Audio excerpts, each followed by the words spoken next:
Uhuru comrades, and welcome to today's Omali Taught Me Sunday study featuring Chairman Omali Yeshitela. My name is Akile Anai, the Director of Agitation and Propaganda for the African People's Socialist Party, as well as your MC for this morning.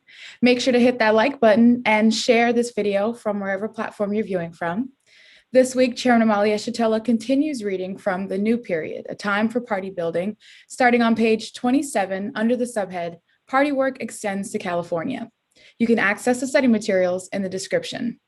For the first hour, the chairman will review the study materials, and in the second hour, we'll open it up to you, our live viewers, to ask your questions.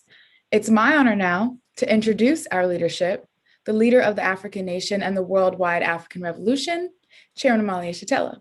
Uhuru, Chairman. Uhuru, comrade. Director Akile, thank you so much for the introduction. I want to also just welcome all of the comrades who are coming on to this discussion this morning.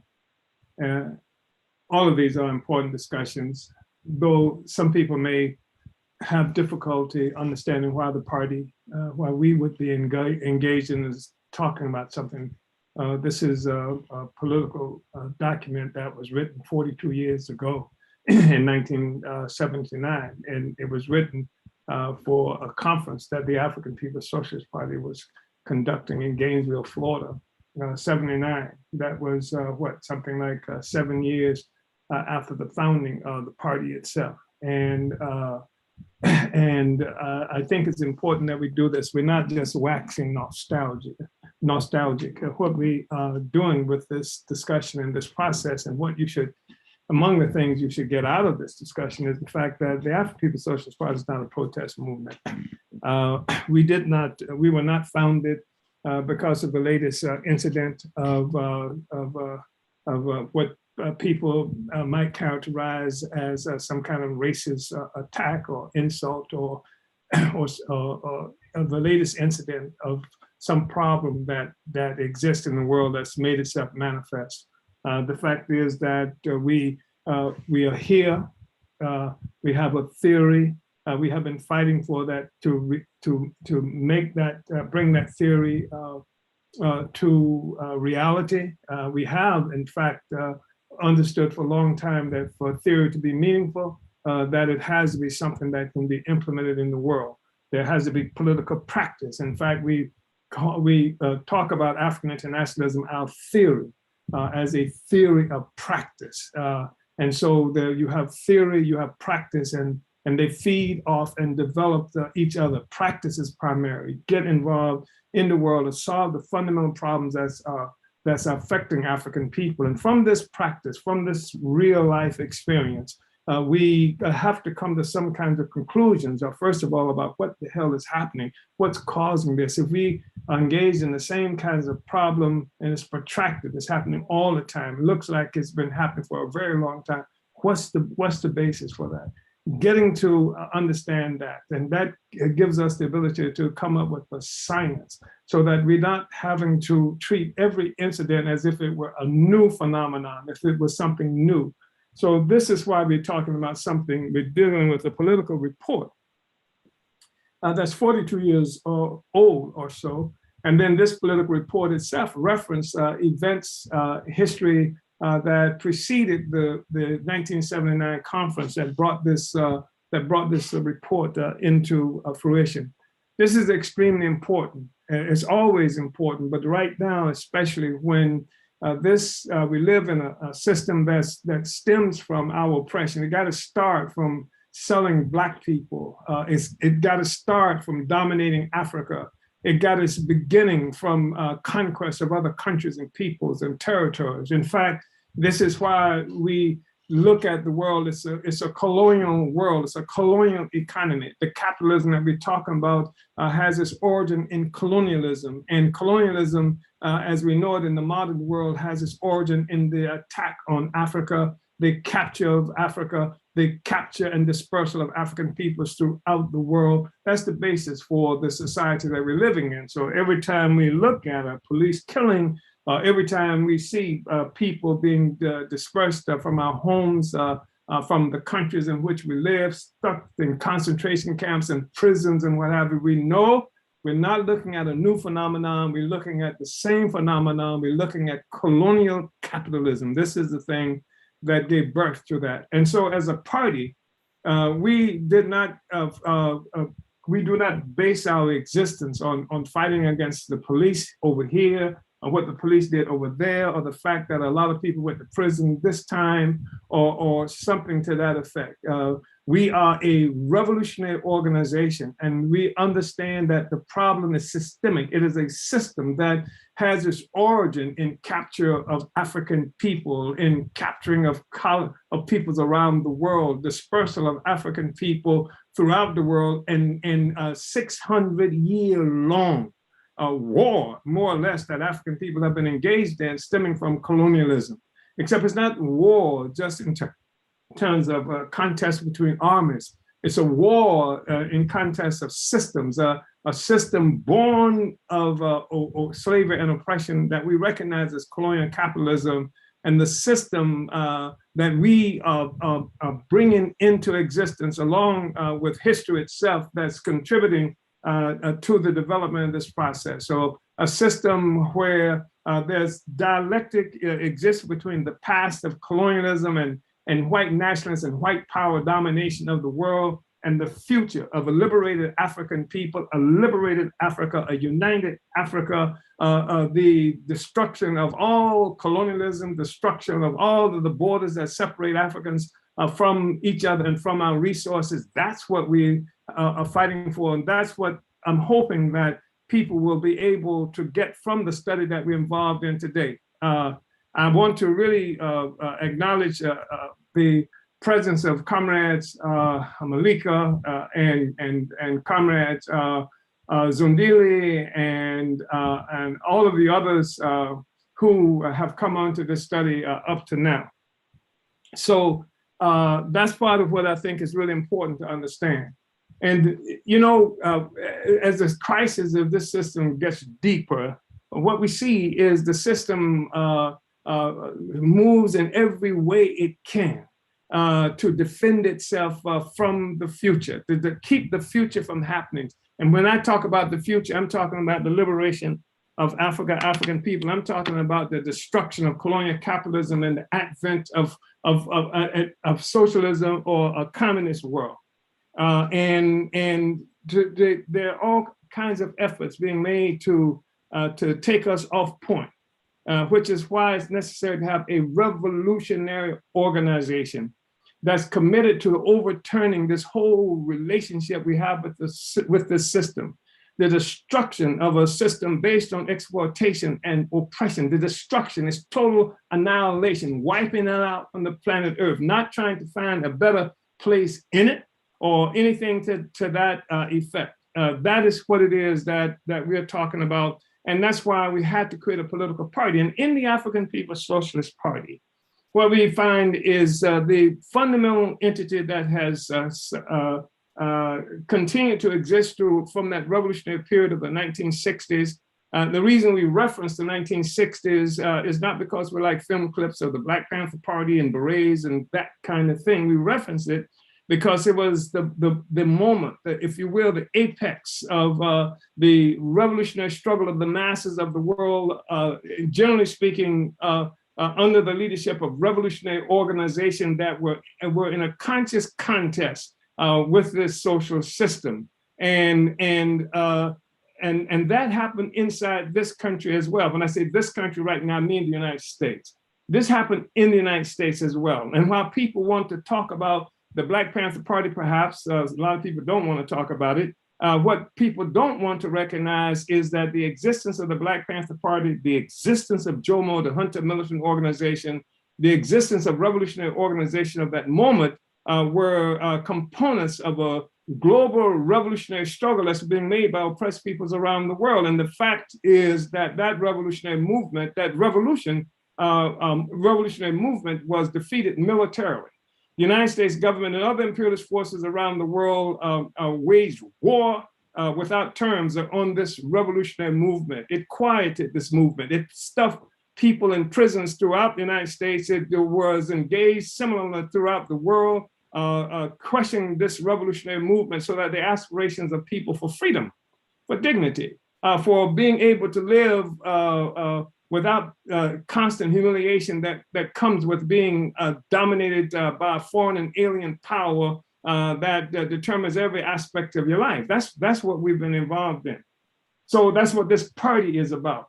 This party is we engaged in struggles around political prisoners. We engaged in struggles around the oppression, exploitation of different sectors of our community and of the world at different times. But our objective is to overturn the social system that is upon which all of this oppression, exploitation is based. And now we find if we're not tethered, if we're not connected, if our struggle is not based on some theory that makes a prediction based on science of the success of the African Revolution, that makes a prediction that Africans and oppressed peoples of the world will be free, and that white power will be destroyed, will be annihilated, will be defeated, and that there's a science to making that happen. This is the motive force for what propels us. But the thing is that what we see now with this crisis, as it deepens, as it occurs, all kinds of things get thrown in the mix to confuse people. So on the one hand, I remember the party, our party, African People's Socialist Party, was attacked for our position on homosexuals. We refused to attack homosexuals. We said that any African, we refused to see anything that could split the African nation, split the African working class. When we engaged in a struggle for national liberation that required the leadership of the solid leadership of an African working class armed with revolutionary theory and organization. So we were accused by certain forces of somehow forwarding a quote unquote they characterized as gay agenda. We were at different times denounced because the African People's Socialist Party proudly held up and firmly the leadership of African women. We were always in the forefront around that, not just as a matter of discussion, but as a matter of practice, as a matter of forces who occupy prominent places in the leadership structure of the African People's Socialist Party. We have faced an assortment of criticisms because we fought against liberalism and opportunism in the African liberation movement. And in general speaking, we've made those struggles. And this has been part of what's consolidated our identity as an organization, what's helped to shape and mold our struggle. And it's in the African People's Socialist Party from the last period of the 60s to now that the revolutionary integrity and history of the African Revolution is contained. And because we've not been pushed off point. We've not been sometimes pushed off point intentionally. That is to say that the oppressor will create issues that they say that you should be fighting around, or they would, you have these academic opportunists who will come up with concepts that are designed to take us off point, that would liquidate the colonial contradiction. In fact, throw it in the mix with everything else. That's where you come up with concepts of intersectionality, because in the world you can see what they characterize as the intersection of various kinds of contradictions. So almost everything is equal. And it's an assault on the whole understanding that while the world is riddled with contradictions, contradictions are in all things, that there are primary contradictions, fundamental contradictions around which all others revolve and that get their energy, contradictions that get their energy from this primary contradiction. And the fundamental contradiction that we've been experiencing now for the last almost last 600 years is this contradiction between oppressed and oppressor nations that we refer to as colonialism. That's the primary contradiction that we've been fighting against, and that this party has maintained the leadership against that.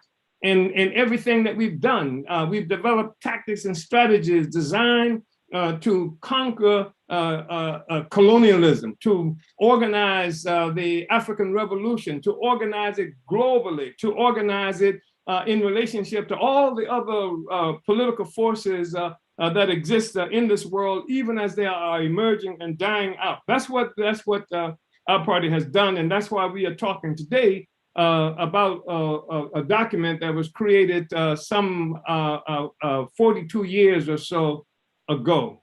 So I wanted to make mention of that. I see there's often a struggle, tensions here, because even especially some younger members of the party and of our movement rightfully are concerned about phenomenon that expressing itself in the world. We have situations where getting likes on social media is really important kind of thing, getting views, really important. So you get those that way by doing the most outrageous things and making the most outrageous statements. And the ones who are most consistent and most outrageous in their outrageous behavior and articulations are the ones who are more likely to get the kind of views that are indicators of how effective one is being in this era of social media militancy, social media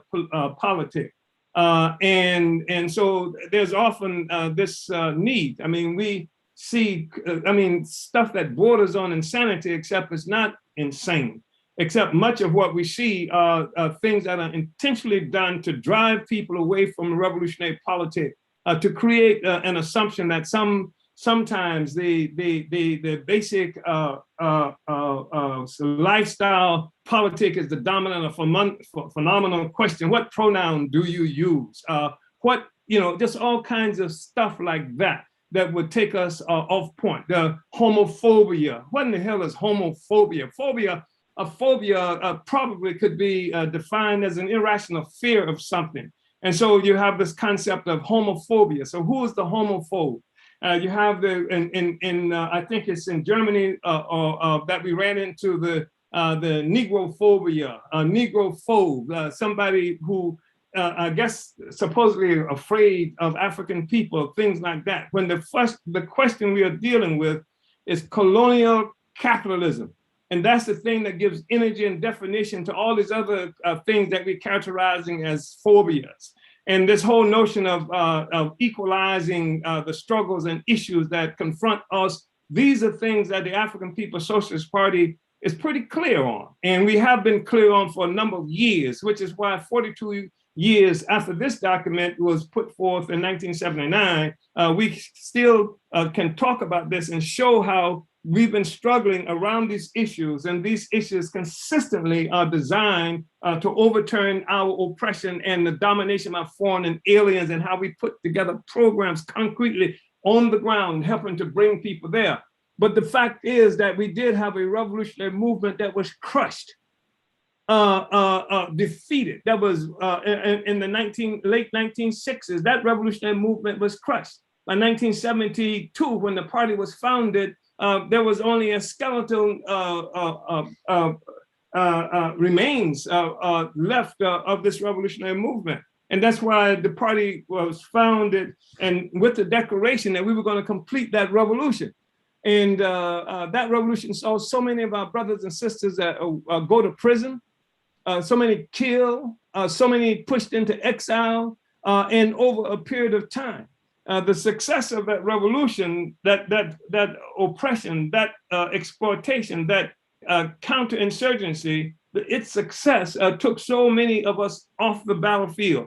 And now, as opposed to being organized to take our freedom back, to take our Africa back, to take our future back, to make sure that African people have a future, to make sure that a social system such as one born of slavery and colonialism is destroyed. This is what we are about. But now what we have is going backwards in many instances on attempt to push us backwards, to have us engaged in silliness, like these single issues are becoming the primary thing that we are fighting around. A lifestyle politic is what we organize around, essentially not the revolution, and somehow you can free yourself as a homosexual and still live under colonial domination. You can have you can have some kind of gay liberation under colonial domination, which is insanity.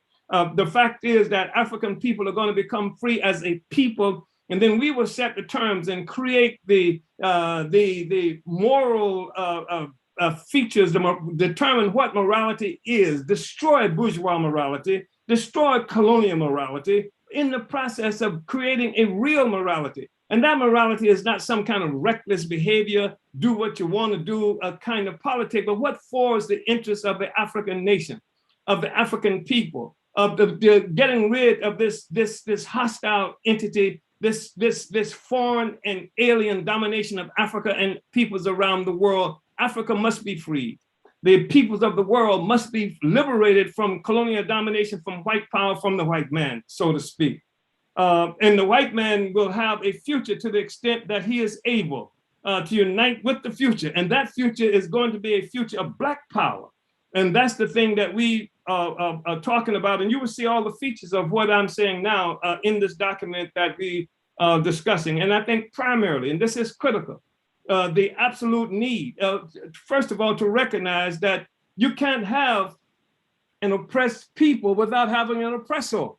If there is oppression, there is an oppressor, and there are people who are oppressed. We define that oppression as colonialism. But not only is it an incident, it constitutes the essence of the world economy. It's a colonial capitalist economy. You can say that the economy today is a colonial economy. It's an economy that has its origin in stealing Black people, in taking the lands and resources of the oppressed peoples around the world. That's where it comes from. It's that simple. It's not even complicated. We understand that, and then we understand that there's a science to society that exposes this reality that we're talking about, and can be instructive in terms of how we move forward to win our freedom as a people and destroy this social system. Otherwise, you get locked into this process of seeing that what you're about and the end game somehow is going to be a feminist solution to the oppression of women under colonial capitalism, a feminist solution to the oppression of homosexuals under colonial capitalism, a solution, a so-called left colonial solution of workers under colonial capitalism, et cetera. That's not tenable. And we offer the first time in history subsequent to the defeat of the revolution of the 60s to actually build a new world, to destroy this kind of colonial capitalism. And to do that, we have to have an organization. And that organization has to be a revolutionary organization. It can't be just any kind of organization. It has to be a revolutionary organization. It has to be an organization steeped in ideological clarity. It has to be a revolution that's comprised of human beings, individuals who have made revolution our profession. That no matter what other occupation, no matter whatever else we do, that our profession is to make this revolution, to get this monster off the back of Africa and African people and of the rest of humanity dominated by white power for the last 600 years. That's our responsibility. That's a huge task. That's different from fighting just against what the police did in Minneapolis last week, or what the cops did doing to us right now in various other places of the world. I want to send a shout out to the comrades in the party who are forwarding this process that we're talking about right now in South Africa. We call it Occupy Tanzania, but the point is, it's Africa. And it's that section of Africa that white people took the land from us there after having, in a process of capturing Africans other places and pushing us out around the world. They came to this part of Africa and they settled there with the intention of staying there forever, dominating there forever. There was never a time where the white man came to this territory that he has named the United States that he planned, okay, we'll stay here for 6 months and then go back to England. No, England was catching hell, starving and disease-ridden. That was true of Europe. They planned to stay here, and they have stayed here. And they came to Africa in what they call South Africa with the same purpose. Just loot it, take all the resources that's here, share it with the rest of the white power, create this powerful institutionalized oppression and exploitation of the globe and stayed there. And they never intended to leave. They never intended for Africans in Africa to have a decent life. Their objective was to keep it like that forever. So this African People's Socialist Party has taken that on. And we are definitely going to overturn this. And then I think that part of what this document that we're looking at today does for us is give us an example of the fact that the party has been here, intends to be here, and provides the kind of leadership for the revolution, for the revolutionary transformation of the global society. We intend to take power over our own lives. We intend to govern.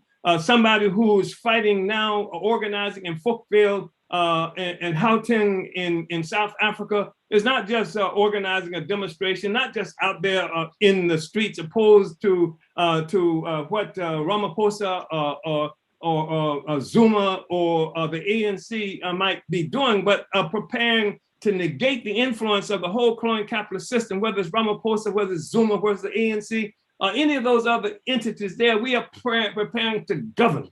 That's our responsibility, to govern, to take the power to govern. If you're not talking about that, I don't even understand why you're in the game. In fact, most of the people who are in the game like that are in the game, and they don't understand it either. So I want to go ahead and move forward. I've exhausted quite a bit of time just with that sort of introduction, because I really think it's important for us to have a sense of what it is we're doing with this document, why we're looking at this document. Who the hell are we? We are the African People's Socialist Party. We are the revolution. We are the revolutionaries. We are those who engage in constructing the future. We are African working class, either by where we are located in the structure of the society that we live under globally, or whether by the conclusions that we've come to in terms of having to abandon all of the interests of any other social force and uniting with the interests of the African working class. So we are now on page 27 in this document. And we've been talking about how the party has been moving for a period of time. And this is a document that was, again, written for the African People's Socialist Party for a conference that we had in Gainesville, Florida in 1979. So I want to go ahead and we begin under the headline, Party Work Extends to California. I should point out here that although our work around the implications of the US prison system for African people began on a US-wide basis only after the September 4th, 1977 Atlanta meeting, the party understood the relationship prison has to our people long before that. We had advanced prison-related struggles throughout the state of Florida much earlier than 1977, and we had done so from the same basic line and ideological position we put forward in building the US-wide prison organization. This quote from the second annual report to the party, presented on May 24th, 1974 in St. Petersburg, Florida, confirms our longstanding commitment to the struggle, and we quote, "The contradictions we are faced with in US society are emerging with increasing intensity within the US prisons. In most prisons in the US, Black people constitute a large majority of the population percentage. This majority will get larger and larger as the political and economic conditions in US society make the colonial contradiction much sharper, causing more Black people to find themselves at antagonistic odds with various state institutions. In addition, the contradictions inside prison are also becoming much sharper as the Black men and women come face to face with each other in the overcrowded prisons, their disproportionate numbers reminding them of the injustices that placed them there, and given added emphasis to the colonial terror within the prisons themselves. As their realization of their situation takes on a political nature, the demands made by African prisoners for reform of the prison system become more militant and insistent. The Attica massacre and the garment factory 14 cases about a preview of what is to come. Our party must assume the leadership in giving form and direction to the prison struggle in order to reveal the true contradiction at work and move African nationals in an organized and concerted attack against this terrible and oppressive weapon used against us. There's no mention here of crime as such. It's saying that the prison system is a weapon, is a colonial weapon that is used against us. At the time of this writing in 1974, our party was basically a statewide party and did not yet have the capability of building a US-wide formation as we were later able to do. In the meantime, as the work to build the Black prison organization was advancing, the party extended our work to include California, where we had an APSC presence in San Francisco. In an April 21st, 1979 presentation to Solidarity Workers under the party's leadership, we put forth an explanation of the work we had been doing in San Francisco for the past year and a half, and for the basis of the party's presence in the area. And I'm going to read an excerpt from that presentation. And I should say that this was something that also we made in the heat of a struggle against opportunism in this white left opportunism, this white left colonialism. And I'm quoting, "The work that we were doing immediately prior to coming here, that is to California, was being done within the context of the period. The entire movement was recuperating from the military attack on the Black liberation movement that we so often talk about. We were also recuperating from ideological attacks, which represented a mop-up following the military assault by the US government. We were engaged in struggle with ideological imperialists, North American leftists, or North Americans who said they were leftists and communists, but used their left phrase-mongering and communist-like utterances to clothe and obscure an attempt to siege hegemony over the Black liberation movement." And when we talk about this ideological assault, I mean that one part of counterinsurgency has always included this kind of what they call psychological war that they make against the people. And quote, "Before we came to San Francisco, California, we were trying to free Desert Woods within the context of a strategy that we understood could liberate Black people. Before we came to San Francisco, we had begun to attempt to build the African National Prison Organization, being guided by the strategies that we believe is necessary for the liberation of African people in this country. The prison, this is clear. You know, this is what we were writing and talking about. This is a 1979. This is actually a presentation, an excerpt from a presentation made in 1974, expressing the strategical basis for what it is that, and ideological basis for how we are moving. And so it was a fierce and serious struggle that many of you here may not have an ability to easily understand in terms of what the party was doing. It was a struggle made primarily in the South. That meant we were within the territory where some of the sharpest anti-Black and colonial struggles in this country occur. It was a struggle that was most often complicated by the attacks, the colonialist attacks by the government on the one hand, and to a great extent counter-revolutionary attacks by North Americans on the other hand. It was a struggle that was complicated by the tremendous poverty of our party and of our people, so that often our struggle was composed equally of attempts to just feed the members who constitute our party as well as to do the other work. Often our struggle was complicated by the most ridiculous need to pay a light bill or the most obscene need to pay the rent in the office where we worked. Before coming to San Francisco to do this work, the National Committee to Defend Desert Woods had been evicted from 2 offices in Atlanta, Georgia. The persons who had led the work in Atlanta for the party and for the National Committee had been kicked out of their houses because of inability to pay the rent. These are some of the difficulties which our party was confronted with while trying to lead a revolutionary struggle to free Black people, according to a strategy that we had put forth, a strategy that we understand will free Black people. And this is something that that was made to in San Francisco to an audience essentially of North American colonial leftists who for whom much of what I'm talking about was absolutely foreign, trying to pay the rent, trying to have spaces where our organizers could live without the constant threat of eviction. And one of the things that was striking about this area in Northern California that we were located is that you had all these so-called leftists who were actually petty bourgeois forces for the most part, who never had to deal with these problems either as individuals or as a collective. The decision to come to San Francisco was partially influenced by these difficulties as well as by the strategy that we have put forward to advance the cause of African liberation. How was it influenced by these difficulties? We understand that we needed a real base area. There are no mountains within the colonial territory to which we can escape, develop resources, repair our engines, and then return again to attack our enemies. So therefore, we had to create the mountain.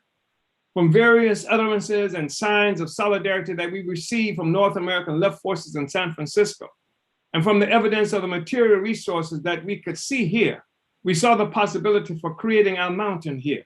We perceived the possibility of being able to bring leading party forces to the San Francisco area, whose primary responsibility would be to develop the unity with the North American forces in this area, in accordance with our strategy for making liberation for our people.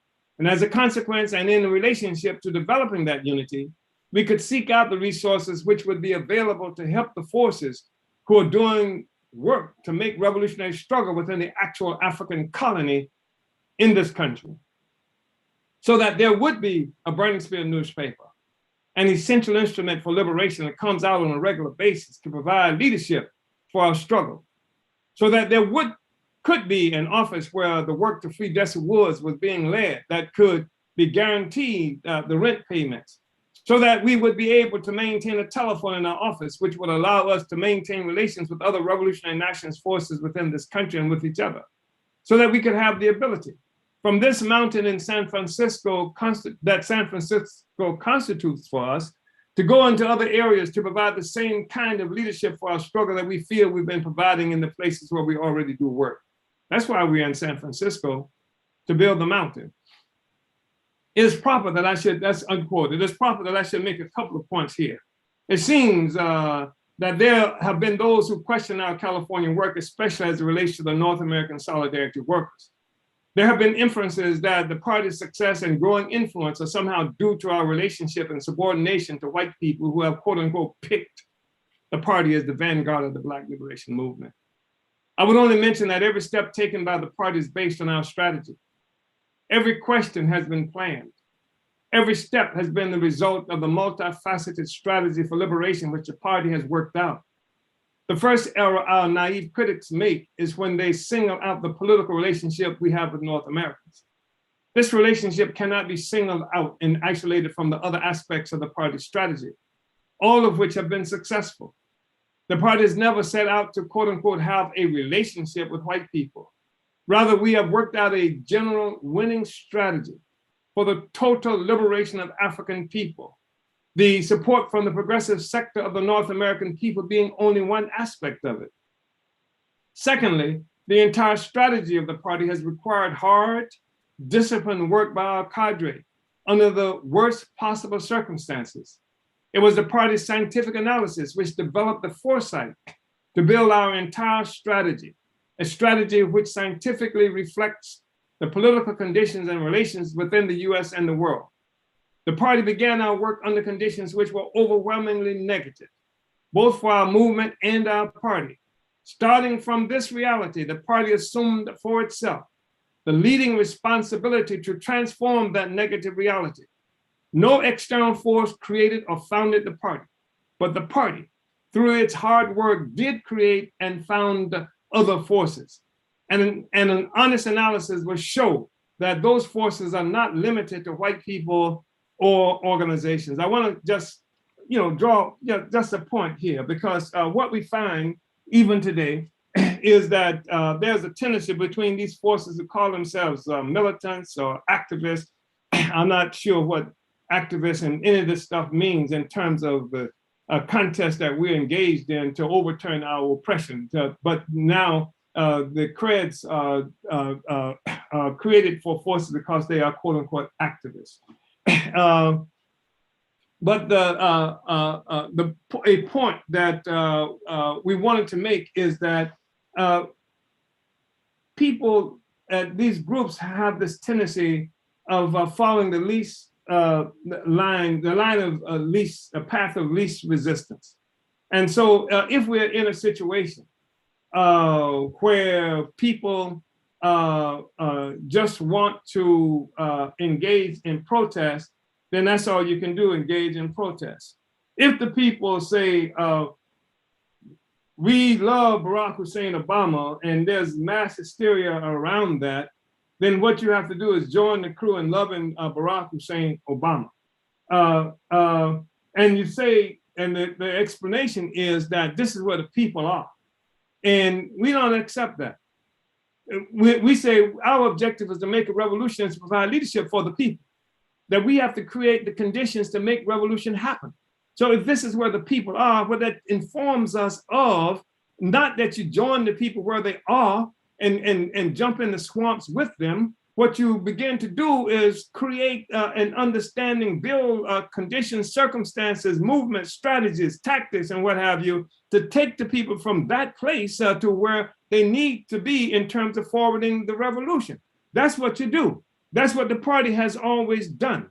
And that has meant that the party has always been a minority because we've never accepted as the reality, as the ultimate reality, the situation that we find ourselves in at any particular time.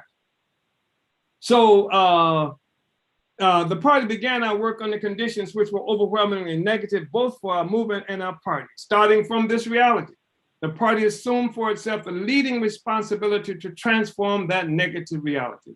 No external force created or founded the party, but the party through its hard work did create and found other forces. And an honest analysis will show that those forces are not limited to white people or organizations.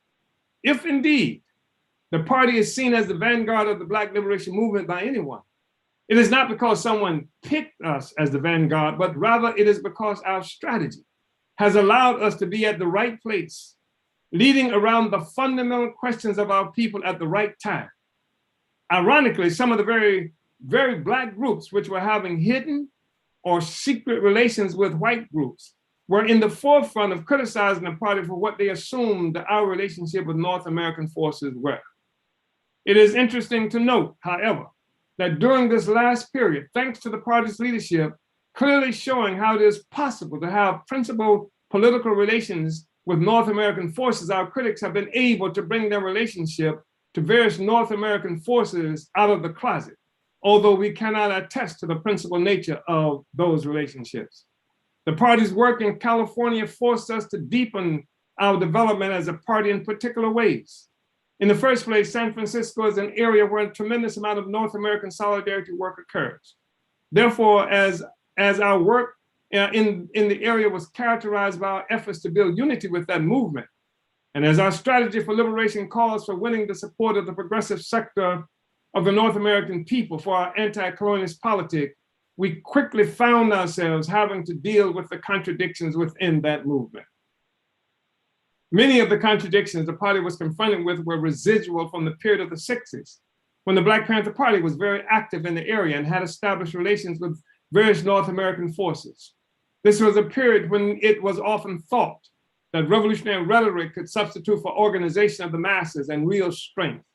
Some of the North American left forces in the San Francisco Bay Area were doing work in the area at that time, and even now are disdainful of the need for strategies and hard political work, preferring instead to have colorful demonstrations and rallies which are characterized by reckless predictions of impending armed struggle by Africans and other subject peoples.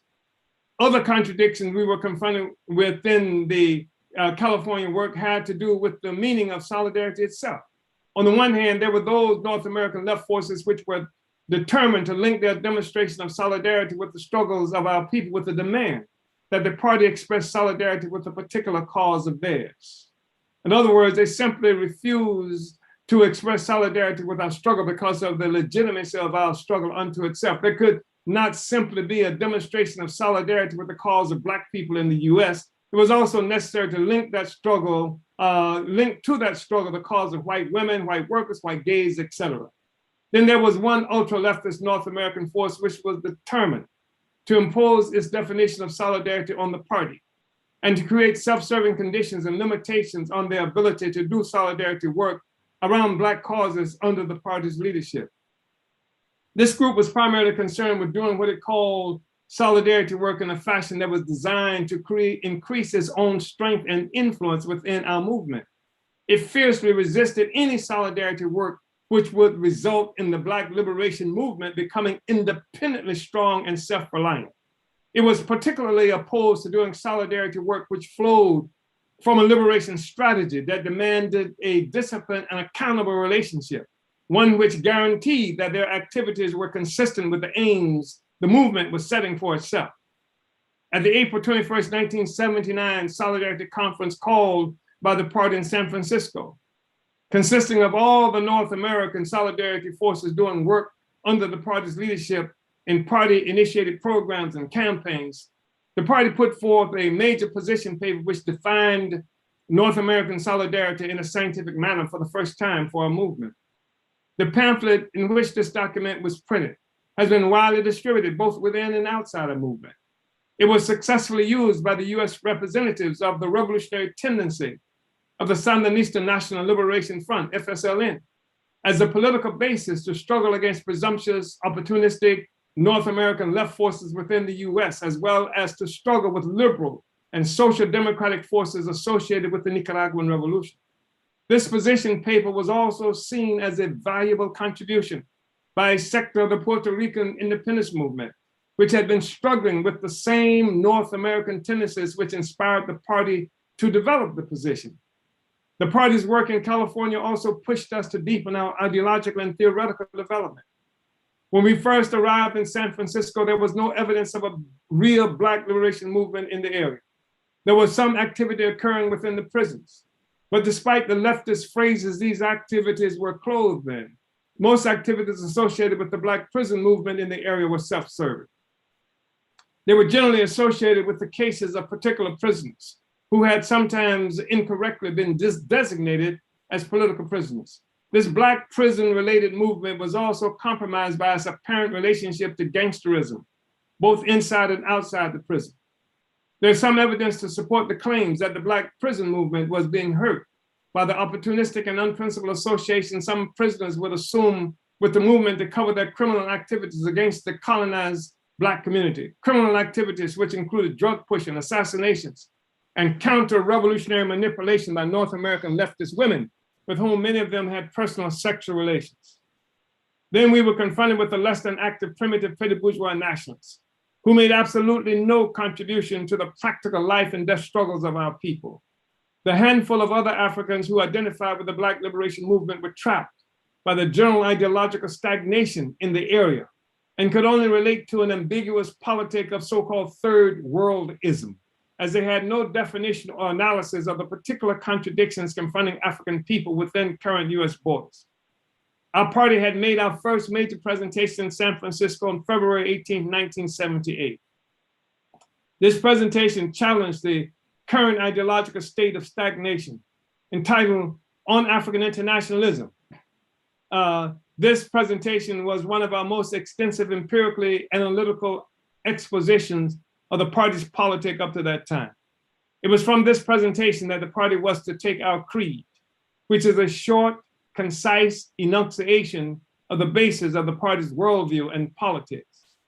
It reads, quote, "All our work is guided by our understanding that the struggle for national liberation within US borders is an integral part of the whole African liberation movement, that the African liberation movement itself is a part of the great contest between the ever-emerging forces of international socialism and the dying but not yet dead forces of imperialism, that the particular character of the African liberation movement within the US is a struggle against US domestic colonialism, that the destruction of colonialism led by a conscious Black revolutionary socialist party will constitute the critical blow in the struggle for socialism within US borders," unquote.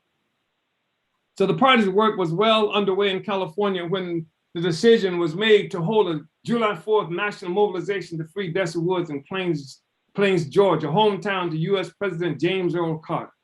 The demonstration was designed to maximize the awareness of the case of Desi Woods and the US colonial violence directed at African people within the US, as well as to counter the massive ideological assault being waged against African and revolutionary socialist states, which was occurring under the guise of the Carter administration's so-called human rights policy.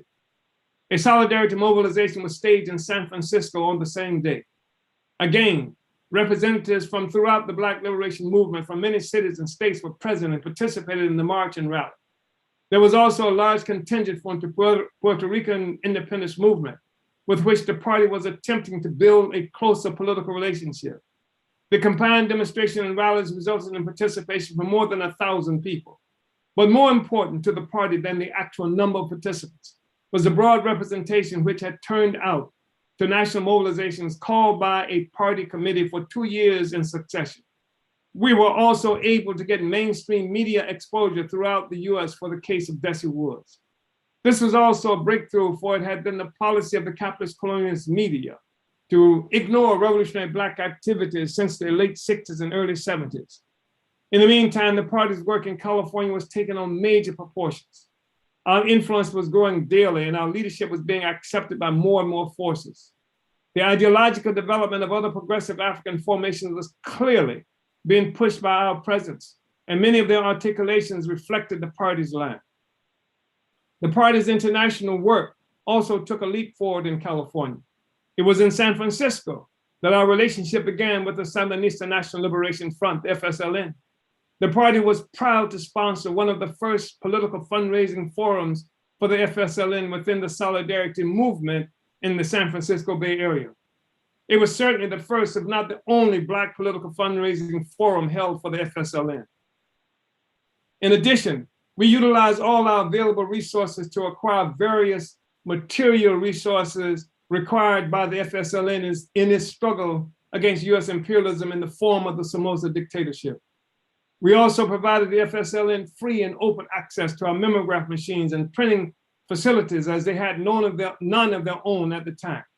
And we instructed APSC leadership to develop strong ties and solidarity with the FSLN under the party's leadership. The party took up the work with the FSLN for two related reasons. In the first place, it was our duty, our responsibility as revolutionary internationalists, to work in solidarity with our battling comrades whose successes were to result in a decisive defeat for US imperialism, our common enemy. The second reason we took up the work with the FSLN is that the party's strategy for liberation demands that we win international support for our anti-colonialist politics and struggle and work to create a diplomatic encirclement of the dictatorial US capitalist colonialist government. The party also understood that no such meaningful support would come from the anti-colonialist politics and struggle of our people from merely having meetings and discussions. We knew that we must take up the struggle of our international comrades with a seriousness and militancy, which revealed concretely our understanding of the objective international connection of all the progressive anti-imperialist struggles. We understood that the US front of the African liberation movement cannot simply be beggars, hoping the peoples of the world would someday graciously come to our rescue. On the contrary, it is our responsibility to demonstrate that international support should come for our anti-colonialist politics and struggle, because we are active, tested partners in the worldwide offensive against imperialism and the oppression of nations by nations. The party's relationship with the FSLN proved to be significant in that direction, as it resulted in public statements of solidarity by US representatives of the FSLN with the struggle of African people against US domestic colonialism. This was a major breakthrough for our movement, for since our movement was defeated militarily and could not speak for itself, various political organizations with international political connections with other states and governments had redefined our movement internationally as one struggling for equality with the North American people under capitalism. By the way, those are the white left colonizers. The fact is, they're the ones who had the resources, the money, the connection. They were all over the world speaking for Africans, Mexicans, and all the people who were colonized by US power within the current borders of the United States. Every door had been closed to us internationally, since our movement has become less than an obvious and immediate threat to the rule and stability of the US imperialist government and ruling class. The prestige of our movement has so deteriorated that the most we could hope for from many revolutionaries internationally was a condescending smile and lecture on the future of the US North American working class. No one was prepared to take our struggle seriously as a struggle with value and validity unto itself. Therefore, it is clearly no exaggeration when we say the solidarity statements of the FSLN were a breakthrough. They were a breakthrough for our movement under the leadership of our party. And they were a breakthrough for our party, as this public statement from a leading US FSLN representative at a San Francisco activity shortly after the liberation of Nicaragua demonstrates. This statement was made by one of the FSLN representatives in San Francisco at an event after their victory, and I'm quoting now. Today, this is what the comrade from the FSLN had to say. Today, we are here not merely as speakers in a political event, not merely as representatives of a new government, but as active members of the revolutionary process, as proof of what active militant solidarity can mean to a liberation struggle, as proof of what internationalism really means, but better yet, what it can accomplish. Our victory might never have materialized had it not been for the active support which our Revolutionary People's Army, the Frente Sandinista de Liberación Nacional, received from political organizations such as the African People's Socialist Party. We thank you, brothers, unquote. Our presence in San Francisco also contributed to a much greater distribution of the party's propaganda materials and the development of our propaganda capacity. This was primarily because of the availability of resources in this area, which had never been available to us in other places, and because of the significance of California in the US as a trendsetter. This meant that unlike our previous situation in the US South, the party's contribution to the development of our revolutionary movement, when reported from California, were able to have an impact on the political scene within the entire US almost immediately. Most of the party's propaganda materials were created while we were chasing the illusionary fleet-footed Black unity within our movement. Most of our propaganda until the very recent period was designed to promote and push the entire anti-colonialist movement forward. This general anti-colonialist propaganda developed and distributed by the APSP has been one more factor which has contributed to the reemergence of the revolutionary nationalist, of the revolutionary nationalist movement as a viable movement within current US borders. The party's slideshows, posters, pamphlets, the branding spear, et cetera, caused general excitement throughout the revolutionary African nationalist movement, as well as throughout the progressive sector of the North American left. So it is now 8:59. Comrade Director, I don't know if you want me to stop now or should I proceed? I'm on page 37. Let's see. The next subhead is at the bottom of page 39. I think we could push it until then. Oh, goody. Thank you, comrade. So, in April 1979, the party transferred all of our solidarity work to the direct leadership of the African People's Solidarity Committee, APSC. The APSC had undergone a series of often sharp internal struggles, which cleansed it of the reactionary forces within it and made it a much stronger organization. I want to just say that what we're talking about here is that it's difficult to express just what a real fundamental role the African People's Socialist Party has played in forwarding the entire global revolutionary movement. There's so many contradictions that were never understood before that are concentrated in the United States because of its historic role as the anchor, as the linchpin of the whole global colonial capitalist system, because of the role this part of the world played in the emergence of the colonial capitalist system And so, much was not understood.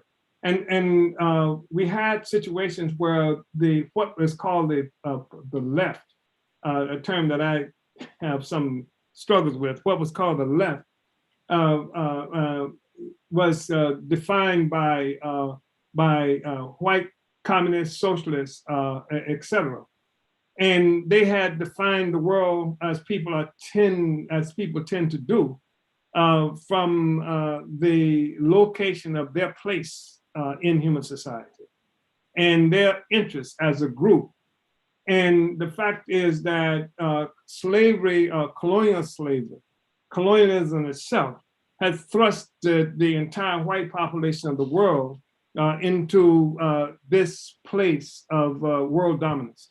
So no matter if they were workers or women or homosexuals or what have you, they were of the colonizer population that dominated the rest of the world. I mean, you take Cecil Rhodes, the guy who was the thuggish white man who responsible for murdering thousands and thousands of African people, and the assault that was made on much of what we characterized as Southern Africa, who had actually coined the phrase of white domination from Cape to Cairo with the intent of taking all of Africa for England at this particular time. But this guy was a homosexual. And so, who he was in that fashion had nothing to do with the fact and how England or the other colonizers viewed homosexuality was not fundamental to the nature of the social system itself. What was fundamental to the nature of the social system was the colonial domination of Africa and other peoples, and that the homosexual Cecil Rhodes was funded, supported, his activities fueled by Europeans, by England in particular, and the colonial domination of African people, some of whom may have been homosexuals, because it didn't matter. It was this colonial domination that was the fundamental question. And so you have the white left defining reality. And they've defined reality on the contradictions that they were experiencing as people who were sitting on the pedestal of the oppression of African and exploited people around the world. And sometimes they had difficulties sitting on this pedestal of the oppression of African people. I remember in the 1960s, a huge movement that characterized the white left in this country at one point, the free speech movement that happened on the campus of the University of California, Berkeley.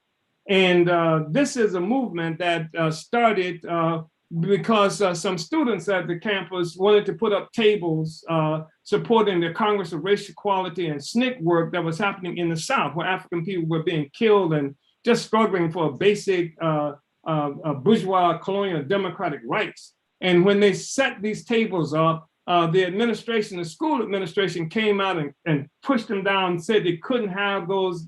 And then this whole movement for free speech emerged at the University of California. It became the iconic struggle of militant white young people at the university. It shook the university system in this country to its foundation. But guess what?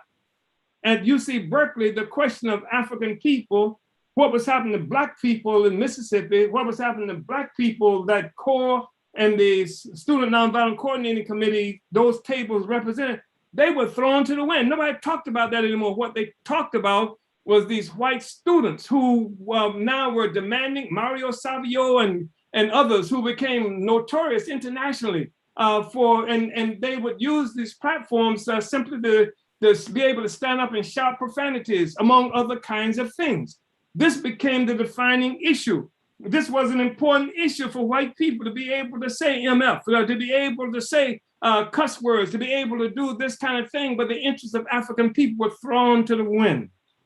This is what we're talking about. So you have a situation where the white left was defining the reality, and they defined what we wanted as Africans, what we wanted as Mexicans, what we wanted as oppressed and exploited people in the United States was to be equal to them, or to have a place inside the colonial capitalist system, not to overturn colonialism itself. This is the kind of politics that we were involved in. And so we talked about how this struggle existed throughout all of the society, the so-called white left, the so-called white communists, the so-called white socialists, etc. This kind of politics, this based on their location as colonizers.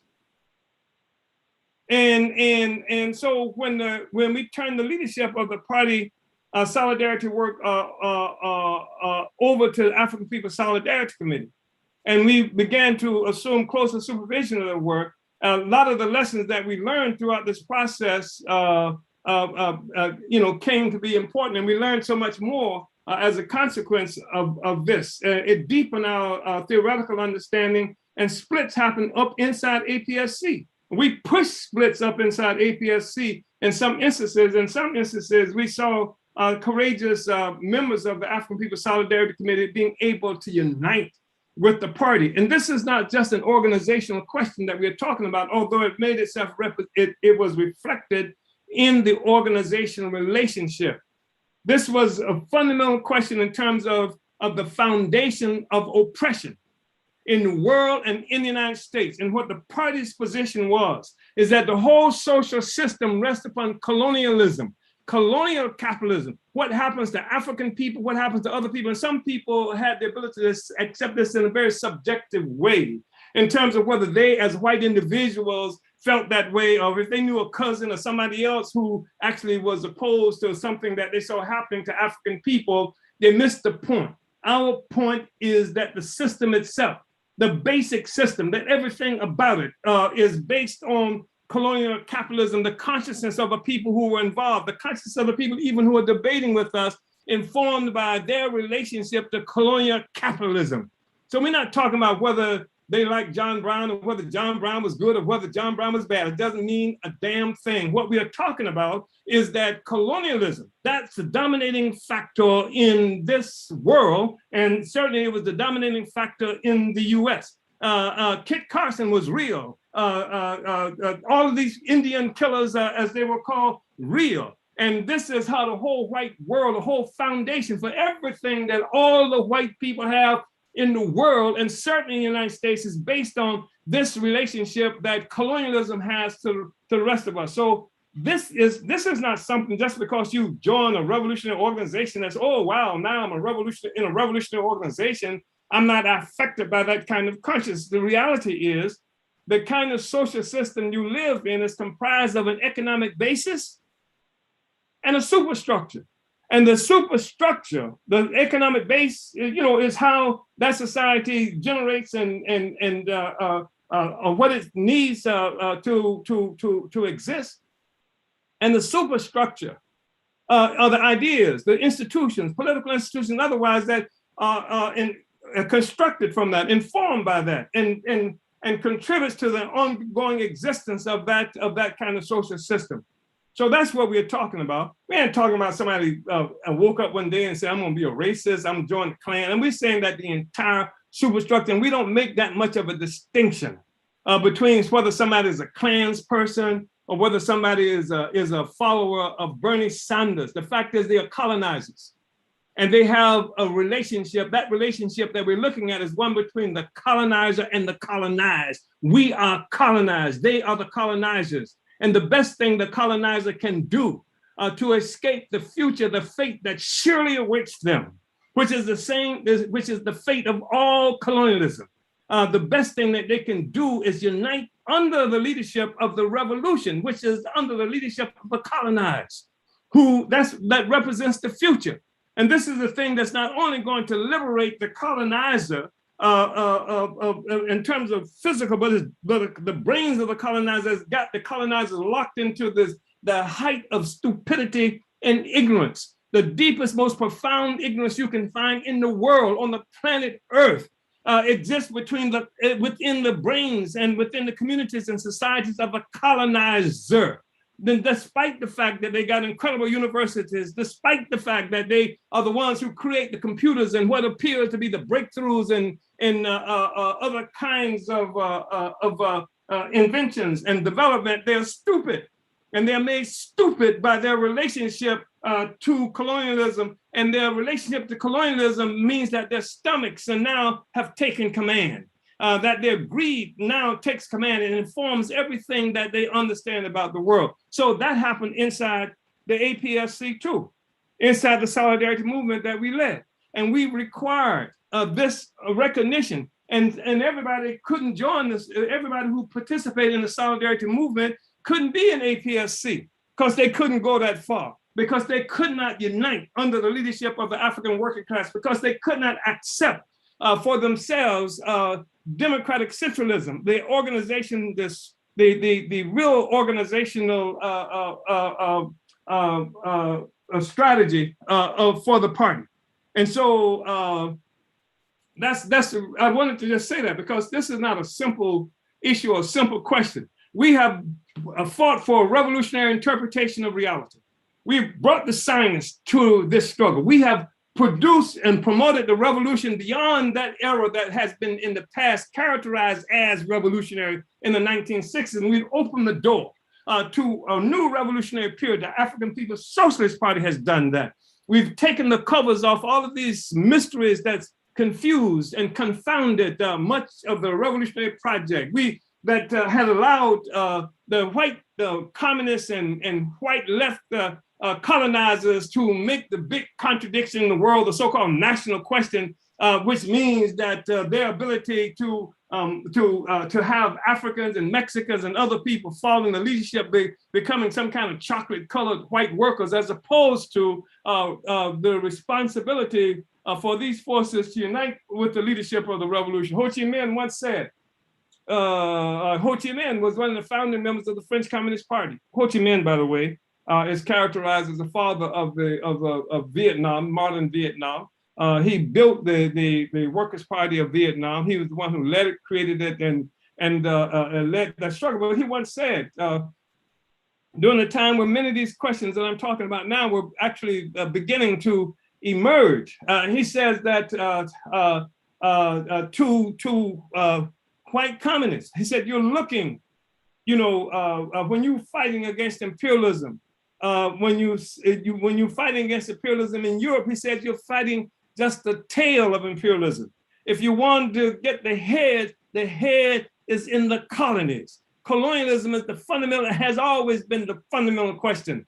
But the colonized have never had the wherewithal, never had the juice, never had the organization, never had the independence since the Garvey movement to define reality. It's always been the colonizer, whether that has been a colonizer like Trump, or a colonizer like Bernie Sanders, or a colonizer like any other white people and forces that we've known in the world. So I'm just going to move fast now.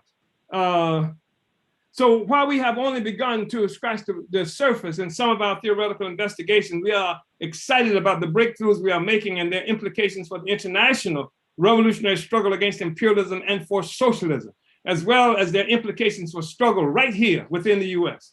Of critical importance to our studies is the significance of what the Marxists call primitive accumulation of capital in the development of capitalism throughout the world. This primitive accumulation was actually the brutal plunder and pillage of various non-European territories and the bloody enslavement and massacre of indigenous peoples in the process by various European societies with an accumulation of resources and capital, which led to great changes within. The stolen wealth hurried the emergence of a challenging, powerful class in Europe, the class that would own and control the new factories which were springing from the European soil that had been made fertile by the blood of African slaves and other victims of European progress. This powerful class would become the new ruling class, the capitalist class, given birth by the new dynamics brought to European society by so-called primitive accumulation. Along with this new capitalist class, there would emerge a European working class, those whose livelihood was determined by their ability to sell their labor power to the capitalists, those who were the actual producers responsible for transforming the raw materials and goods stolen from the peoples of the world into saleable goods, into commodities. It does not take more than a casual glance to see that although there have been modifications in the relationship Europe has to the rest of the world, although there have been some modern adjustments to cover historical origins, the primitive accumulation which gave birth to the present form of European society and civilization that still exists today. The death-dealing parasitic relationship has not been broken. It is also true that Africans provided and still provide the US with the essence of its so-called primitive accumulation in the form of our free and near free labor, which also provides various sociological, political, and ideological benefits for the dictatorial US capitalist colonialist ruling class and state. A particular function of the presence of African people in the US, whose condition of existence constitutes domestic colonialism, has been to obscure the class contradictions which exist between the US North American working class and its ruling class. That is to say, the US ruling class hides behind the contradictions of African colonialism from its working class. Graphic evidence of this fact can be seen in this passage from our February 18, 1978 party presentation that we've spoken of before in San Francisco. And I'm going to quote, "Comrades, sisters and brothers, more than half the people in prison in this country are African people.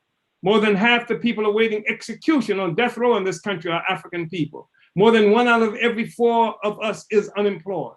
More than 1 out of every 2 of our youth is unemployed. This is colonialism, comrades. More than 50% of all the Africans in the US South live below the government's officially established poverty line. The average physician ratio in this country is 1 to every 700. For Black people within the so-called inner city areas, the ratio is 1 to every 3,000. Of some 350,000 medical doctors in this country, only 1.7%, or 6,048 are Africans. Of 150,000 dentists, only 3,000 are Black. Of 800,000 registered nurses, only 60,000 are Africans, and the statistics go on and on and on, unquote. Sisters and brothers, although these statistics do not include the disproportionate number of African people in the US who are dying from cancer, being murdered in the streets by US cops, or denied decent education, or the Black infant mortality rate, and the hundreds of other attacks colonialism makes on us daily, there's more to them than what immediately meets the eye. These statistics and others like them help to explain why Marx and Lenin's prediction of imminent revolution in Europe were never realized. For the truth is that the real crisis of capitalism and imperialism fall upon the oppression-stooped shoulders of the colonial, neo-colonial, and other subject peoples of the world. Just imagine how North American people and working class would be reacting, and what a crisis it would create for the North American capitalist system if the negative statistics just quoted affected only North American people. Just imagine the discontent that would prevail, or the constant social disorders that would occur if African people were not in this country to do the dirtiest, most back-breaking work, to dig ditches and clean the toilets and clean up the garbage and work in the migrant agricultural fields. Or what do you think would have happened if the 39 people shot down and killed by the Los Angeles Police Department last year, 1978, were North American instead of African people? All of the statistics I have just mentioned, and I left out many, which are equally, if not more important, constitute the conditions of existence which we know as colonialism. It is the fact that Black people bear the brutal brunt of the contradictions in this country, which allows the US North American ruling class to hide from its working class. This is what we mean when we say the class contradiction of capitalism hides behind colonialism. Uhuru. Comrade Director. Uhuru, Chairman. Well, I have to salute you in this incredible presentation. Yet again, really appreciate this study. And I know many others are appreciating this study. We have lots of questions, and yeah, just been really profound just going through this section, the incredible history of the African People's Socialist Party and the leadership of yourself, Chairman Omali Yeshitela. So I just want to thank everybody for tuning in with us so far. And I just want to remind you to make sure you like and share this video and subscribe to the Burning Spirit TV YouTube channel for more revolutionary political education such as this. And if you haven't already, go ahead and type your comments and questions into the chat while we take a moment to look at these movement announcements. So if we can get those up. Awesome. All right. So the study is brought to you by the Department of Agitation and Propaganda, where we're winning the war of ideas. For your worldwide revolutionary news and analysis, visit theburningspear.com, order and distribute the Burning Spear newspaper, and become a subscriber today. Get a 1-year subscription, 12 issues delivered straight to your door for $25, or the new digital subscription. Get a combo of both for 20% off, You can gift a subscription to comrades and family members, and you can do all of this at theburningspear.com/subscribe. Omali Taught Me airs on Black Power 96 FM radio, a project of the African People's Education and Defense Fund with the slogan, not just explaining the world, but changing it. Listen to 96.3 FM in St. Pete or streaming online at blackpower96.org and download our free Black Power 96 mobile app. So this is our July member drive. You can donate to Black Power 96 during this month from now until July 31st. Go to blackpower96.org/donate. If you do, everyone who donates will receive a BP96 logo static window cling. And if you are able to become a $25 a month sustainer or make a $300 one-time donation, you'll get a 25-ounce aluminum water bottle featuring the BP96 logo. So donate to Black Power 96 from now to July 31st. Support this radio station during our July member drive.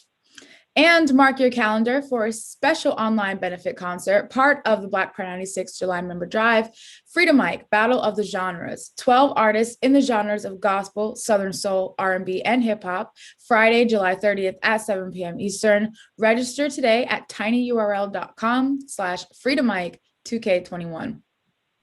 The theory of African internationalism is a theory of practice. All the energy of the African People's Socialist Party is focused on the destruction of colonial capitalism. Africans of the world, go to our website, apspuru.org, and fill out our contact form. You can order your copy of Chairman Omali Yeshitela's latest books, Vanguard, The Advanced Attachment of the African Revolution, An Uneasy Equilibrium, and more, written by the chairman and leaders of our movement at burningspearmarketplace.com. The All African Peoples Development and Empowerment Project, also known as APDEP, continues to call on skilled Africans in the areas of healthcare, science, education, agriculture, and other occupations to return their skills and develop programs to solve the problems for the African nation. Tune in tomorrow, Monday, July 26th at 7 p.m. Central for APDEP's Ask the Doctor series, where you will receive an update and recommendation from APDEP's Project Black Aunts Healthcare Committee regarding COVID-19 protocols. Again, this live address will air on tomorrow, Monday, July 26th at 7 p.m. Central from the APDEP Facebook page at facebook.com/AAPDEP/live. On Tuesday, July 27th at 6 p.m. Central Time, join Tichara Masimba, One Africa, One Nation Farmers Market Coordinator, and Nzea Masimba, Market Outreach Coordinator, as they speak to vendors, shoppers, and performers during a live web event. The One Africa, One Nation Farmers Market in North St. Louis is bringing economic and political power into the hands of the Black working class. Watch on Facebook and YouTube at the Black Power Blueprint.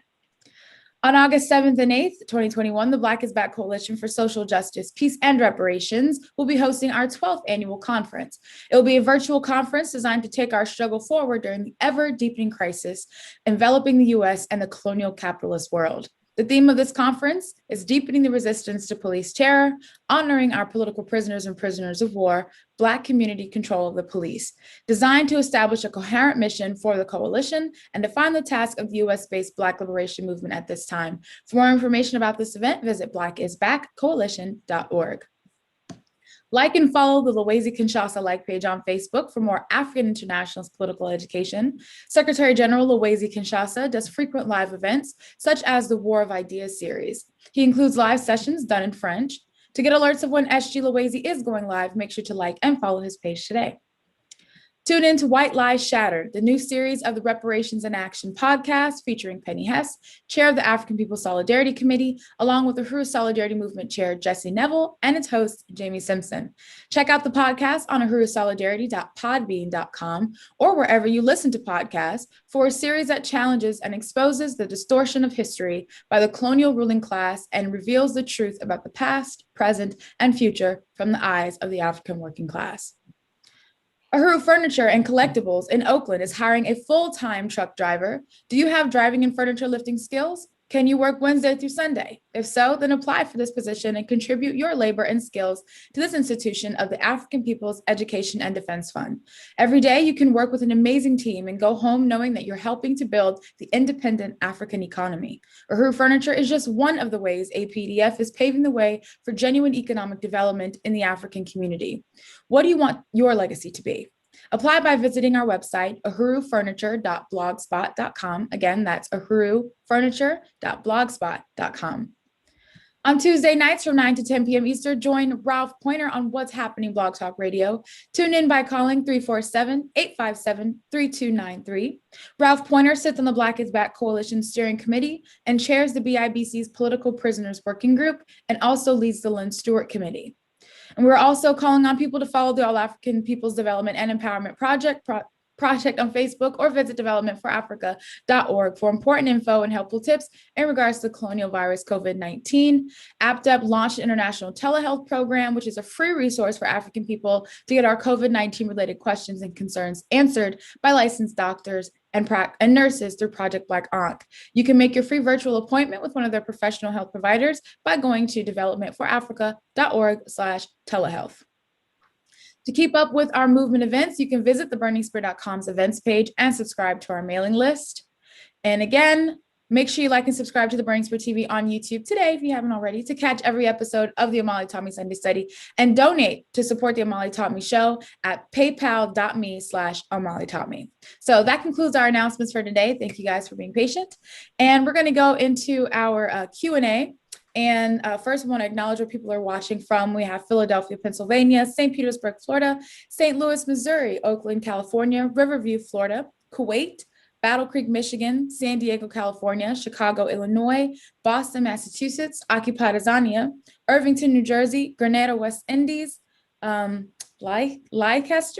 Pinellas Park, Florida, Brooklyn, New York, Houston, Texas, Delaware County, Pennsylvania, Jamaica, Lawrenceville, Georgia, Marion County, Georgia, and Richmond, Virginia, tuned in with us today. So, Chairman, our first question came from Onyebani on Facebook, and they asked, was Dr. Walter Rodney part of the movement? That's the first question. I think that's an extremely important question. This is Onye? Yes. Yeah, thank you for that question, because Walter Rodney was truly an African working class intellectual, an extraordinary giant, and that's what part of this is all about too. That's what our party, struggles for, to create working class intellectuals. And Rodney was one of the most disciplined African working class intellectuals that you could locate. Rodney is traditionally characterized as a Pan-Africanist. As many of the Africans who, subsequent to the defeat of the Garvey movement, and who recognized this relationship that African people, the global relationship that African people had to freedom, came to characterize ourselves as Pan-Africanists. But we feel like that Rodney was clearly an African internationalist, and certainly on the way of becoming an African internationalist. We don't say that casually. We read, I think it was his criticism of the 7th Pan-Africanist Congress. He raised the same fundamental questions that we raise about Pan-Africanism as a concept. And and also because Comrade Omali Yeshitela from our party knew, and for a very brief moment anyway, shared time with Comrade Walter Rodney at a time when the party ourselves were struggling with various kinds of tendencies within the African liberation movement in this country and elsewhere. So yeah, Rodney was a part of the movement, incredible force. And I think he's somebody who can be emulated, and I'm convinced that had Rodney lived, he would have actually been a member of the African People's Socialist Party. Thank you, Comrade Onye. Thank you, Onye, and thank you, Chairman, for that answer. We move now to our next question, which came from Comrade Michelle, who did acknowledge that while you were reading, you were like answering her question, but I wanted to raise it. Today's study is so timely, as is everything from the APSP is and has been building since the founding in 1972. African internationalism. Oh, wait, the question's gone. If somebody could put that question back, I wanted to raise that, the one that Carmen Michelle asked. So sorry, Michelle, but I will raise that question if somebody could drop that back into this, into the Q&A doc. But I'll move to Deputy Chair's question. I'll come back to Michelle. So Deputy Chair Omali Yeshitela, asked, Uhuru Chairman, you see more and more Black organizations trying to create a component of their organization as solidarity, meaning trying to recreate what the African People's Socialist Party is doing with the African People's Solidarity Committee and the Uhuru Solidarity Movement. Can you state why you created the APSC-USM and what it really means to be in unity and solidarity with the APSP and the African Revolution under the leadership of the African working class? Thank you. Thank you, comment on it. I wish they really were trying to recreate what the party has done with the African People's Solidarity Committee. At least that would be honest, even if it were honest opportunism,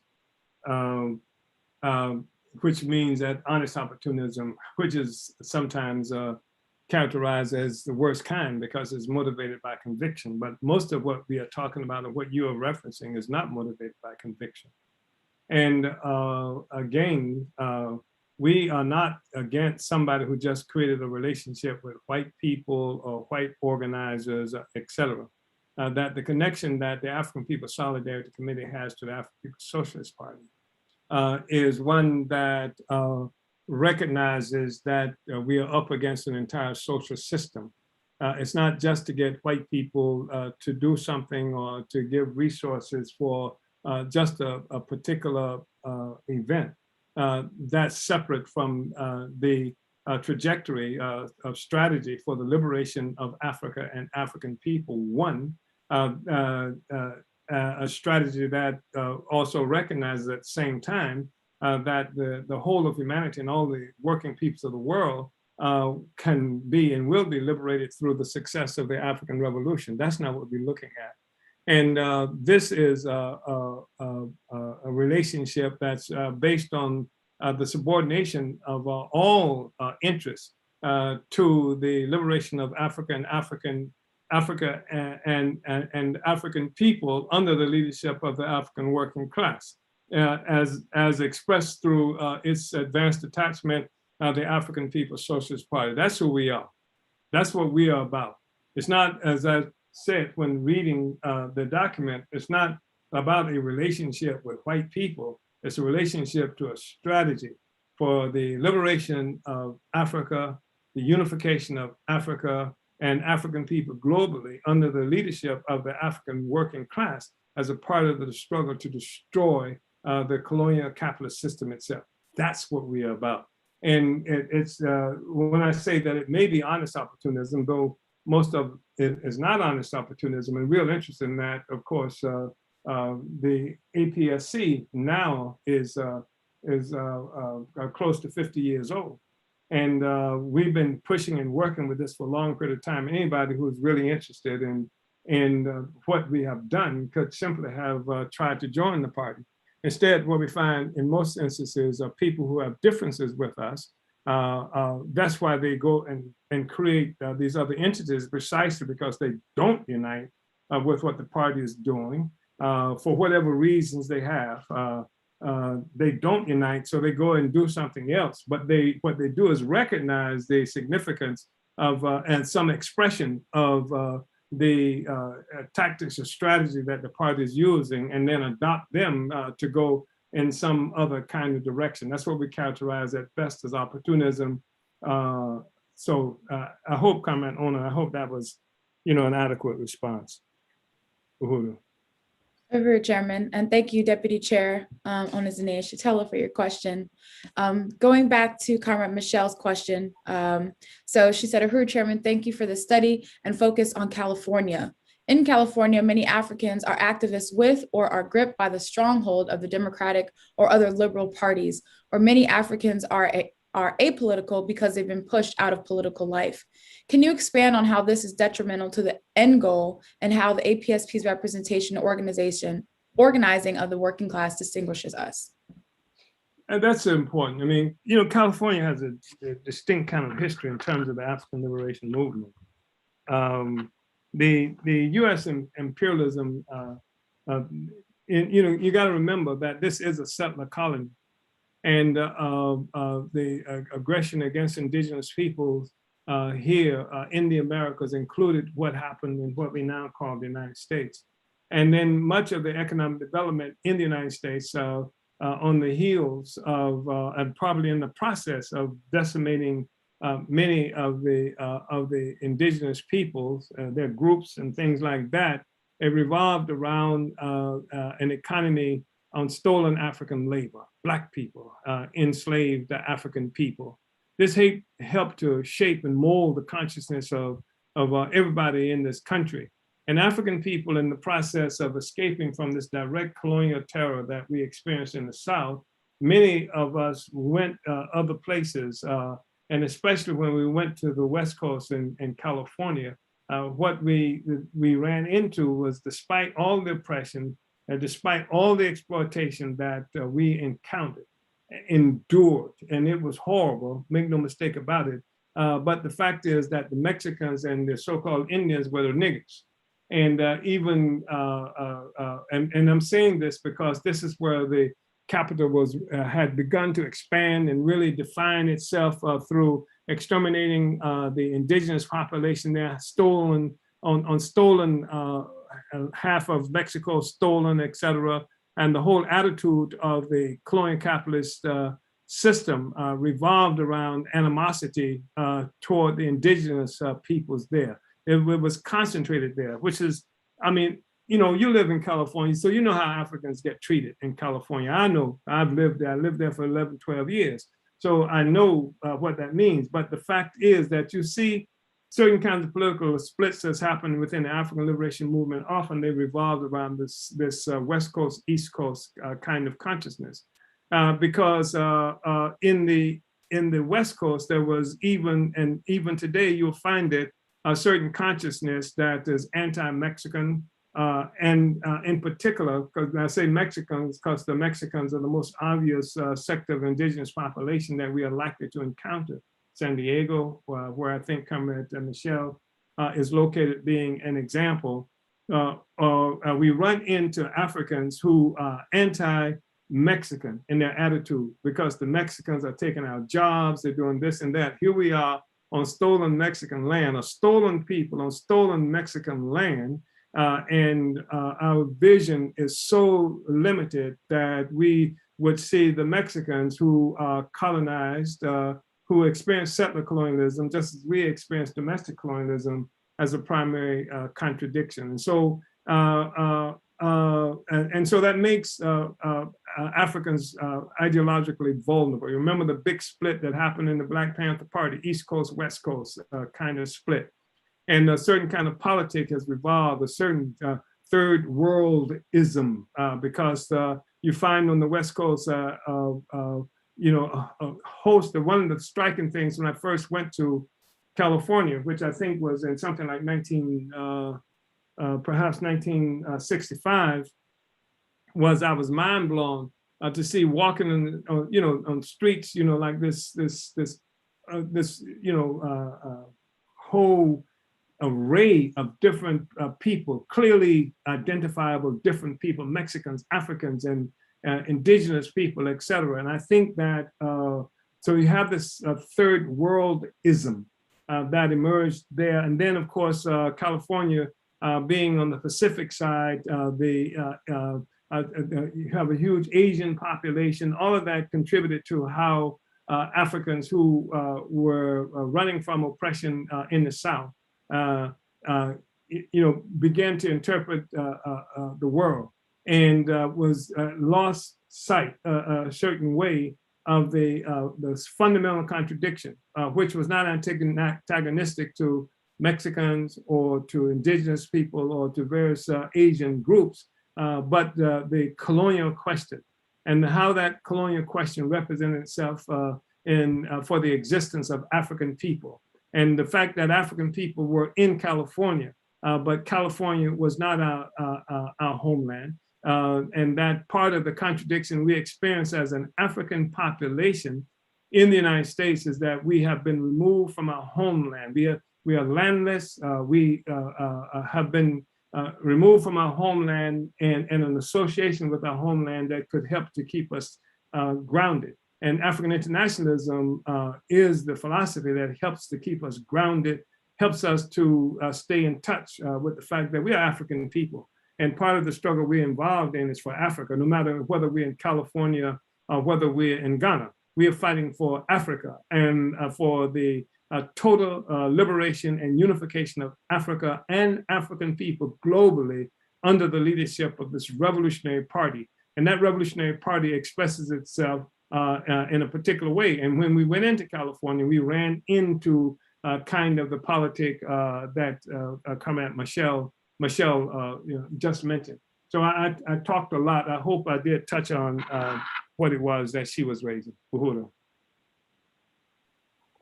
Her Chairman, and thank you, Comrade Michelle. Glad we were able to take that question. We're going to go ahead and move now to the next one, which comes from Comrade Tafari, who is the director of the Africa region, the National Director of Organization in Africa, and the chairman of Occupied Azania, the APSP and Occupied Azania. So he asked Uhuru, I appreciate the reading. Can the chairman say how the conception of the African Socialist International has developed since the first Congress of the African People's Socialist Party?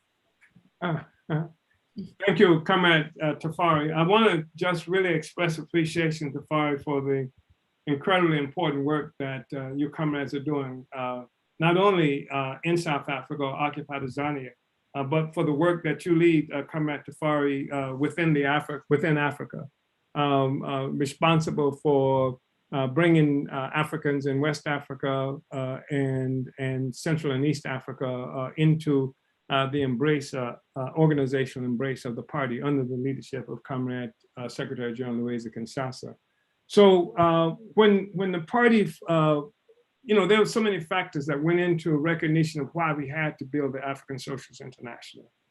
And first, of course, is the fact that we recognize that we're Africans. There's no way we can get around that question. We're African people, and all Africans, most Africans recognize that one way or another, though we might not call ourselves Africans, we know that we have a relationship to each other as Black people. Some of us recognize it and express it negatively by going through all kinds of efforts to disguise that, to mutilate ourselves so that we don't look like we are Africans, et cetera. But that's a general truth. And so, it becomes necessary to find out why, wherever you're located, whether you are in Folkville or Everton West in South Africa, in Gauteng, or whether you are in someplace like Detroit, Michigan in the United States, the question that we've always been confronted with and confounded by in some instances is why every place we looked in the world,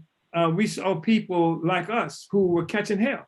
Whether, and we were oppressed, we were faced with violence in every aspect of our lives. We were fighting against hunger and just all kinds of things like that, imposed ignorance. And here, Africans on the continent of Africa producing all this wealth that white people have killed and continue to kill to keep control of, and yet we're starving, we're poor, we have nothing. And then in the United States, where you have Africans who have produced all this wealth for white power, white people, we have nothing as a group of people. So this is what we're confronted with, and we got to solve this problem. And we learned some time ago, at the moment we made the connection of Africa, that we are African people, then the rest of it became relatively simple. Now we have to find how this understanding can realize itself in organization theory and stuff like that. So we did that, and we discovered Garvey. We rediscovered Garvey and the leadership that he provided. So that became a kind of a philosophical touchstone for us, African fundamentalism, and the practical work that the Garvey movement had done to pull African people together. And then in the 1960s, at the height of the struggle that we were involved in, we ran into what was characterized as the Communist International that had been around since around 1919, when it was organized by V.I. Lenin in Moscow. And how the Communist International during this particular time in the 1960s, Lenin is long dead, of course, by then, had was providing all kinds of resources, some resources to different African formations based on its definition of who was African revolutionary. It had come up with this thing called the Authentic Six. There were 6 authentic revolutionary organizations, it said. And of course, these organizations met the requirements and spoke to the interests of the Soviet state itself, the Soviet government. And despite the fact that it may not have represented the kind of politic that we felt was central. When I say we, I'm talking about Africans who were fighting for our liberation. But they had the resources.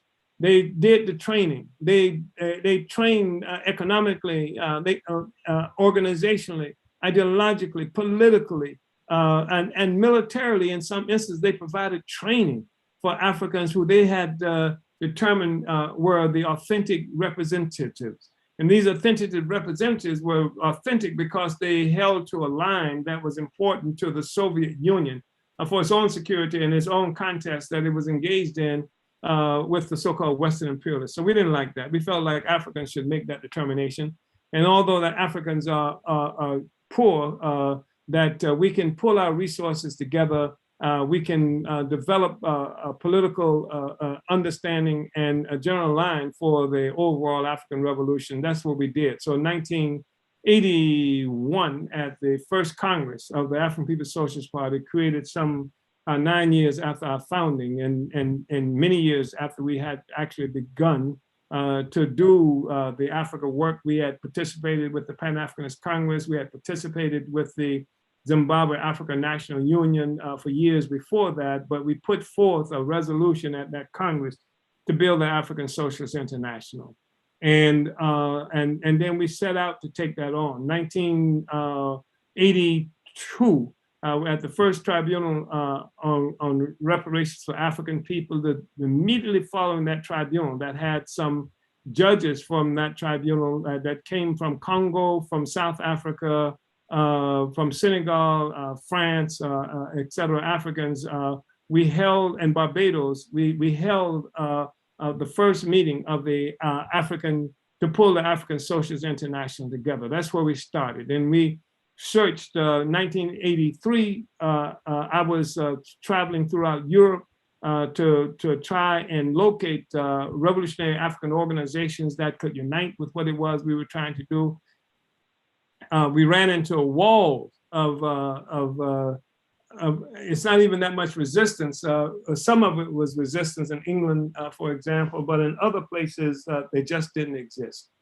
And so some of them had been revolutionaries during the period of the 60s, and some individuals and who no longer could qualify in that fashion. And we decided, it was later on, it came clear to us that we were going to have to do it as the party. And so the party assumed the responsibility to build the African Socialist International. And that's what we've worked at and done. I mean, at the time, we worked with the Pan-Africanist Congress of Azania. We worked with ZANU. We worked to build the African Socialist International.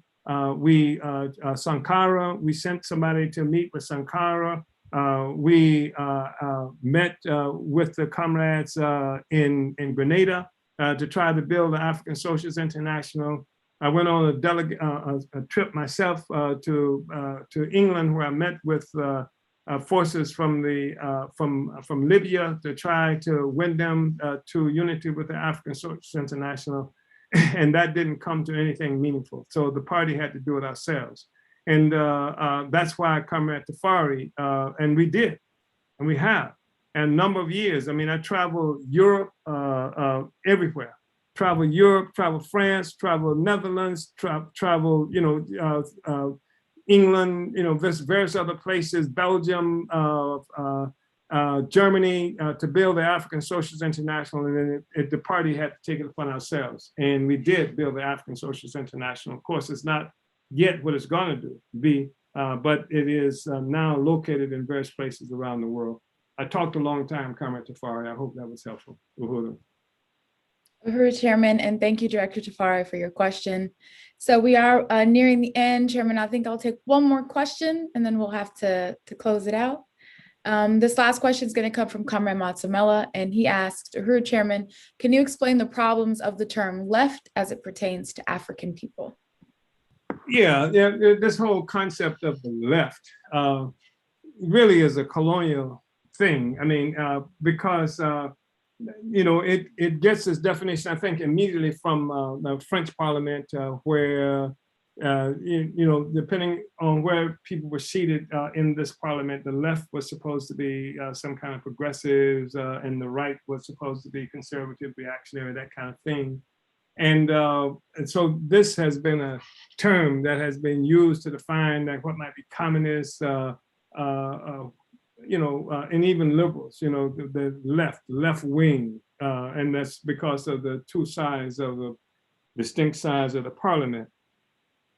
Problem we have with that is that to become a leftist as an African, more or less is to become a part of, what do we call it? It becomes a part of a struggle within the colonial system. We are colonized.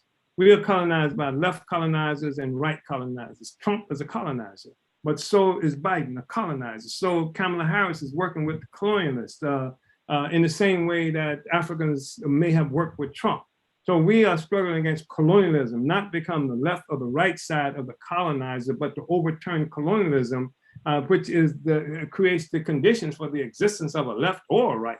So we're not like that. We haven't been able to unite with being the black left. What the hell is the black left of what? We are anti-colonialists. Our objective is to overturn this relationship and not to muddy the waters and cloud the colonial question by becoming some black manifestation. I remember when they identified Dick Gregory as the black, I forgot the white comedian, might have been Mort Saul or something like that. We're not that. We are Africans who are colonized, and we are not some chocolate-colored version of white colonial power. Our objective is to wipe that colonial power out of our existence. So there won't be a left or a right or a centrist or a conservative or a moderate colonialism existing at our expense. And if it can't exist at our expense, they can't exist. That's the real deal. Colonialism has to go, and it doesn't matter what face it has, whether it's the left or the right. They're both wings of a vulturistic kind of social system, and the bird has to be killed, wiped out of our lives, left and right. Uhuru. I hope that was okay, Comrade Matsamela. I hope that was a meaningful kind of response. Uhuru. Uhuru Chairman, that wordplay was phenomenal. It was great. But thank you so much, Chairman, for that explanation, because I know a lot of people have, like struggles or like really don't understand that contradiction. So just really appreciate you breaking that down. Thank you, Matsamela, for the question. We do have a good amount of questions remaining, but we'll have to take that in the first hour of next Sunday. So don't fret if your question was not addressed. But Chairman, before I go ahead and close it out, and you want to give us any closing remarks? I just want to express appreciation. Comrades, it's really important to understand that being a revolutionary is not child's play. And we're talking about a party that's been here for 50 years, pursuing the objective of self-government, overturning this colonial capitalist system. And sometimes it results in a certain kind of temporary isolation when people are extraordinarily excited over an event that they cannot explain outside of the event itself. They can't place it in the context of the overall struggle against our oppression. And so they end up chasing police cameras or some other kind of substitute for a real response to our oppression. We are a revolutionary organization. We invite those who can to become revolutionaries, and it's not simple. It means the joining the African People's Socialist Party means that we become professional revolutionaries, and this is what we live for, and this is what we are about. And it can be lonely and difficult, but that's what we called on. We make this magnificent step into history And our objective is to bring the people with us into history. And sometimes it means that we won't be able to do the things that we want to do often as individuals, because our long-term objective is to liberate our whole people. That's what we fight for. And I really appreciate all of you for being here. Appreciate you comrades in the party. Appreciate the work that's happening in South Africa, the work that we're doing in St. Louis, the work that's happening specifically in places like Bermuda and in the Bahamas. Just all of the work that the party is doing. Just want to express profound appreciation for it, because this is critical to overturning this social system and bringing power to the people and Black power to the African working class. Uhuru.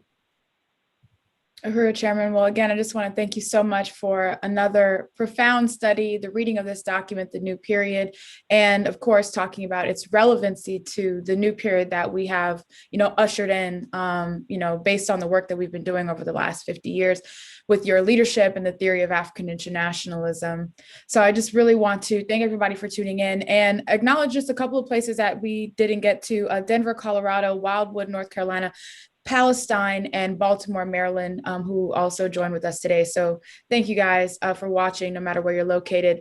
So thank you all for tuning in. Make sure you like and subscribe to the Burning Spur TV on YouTube to catch every episode of the Omali Taught Me Sunday Study.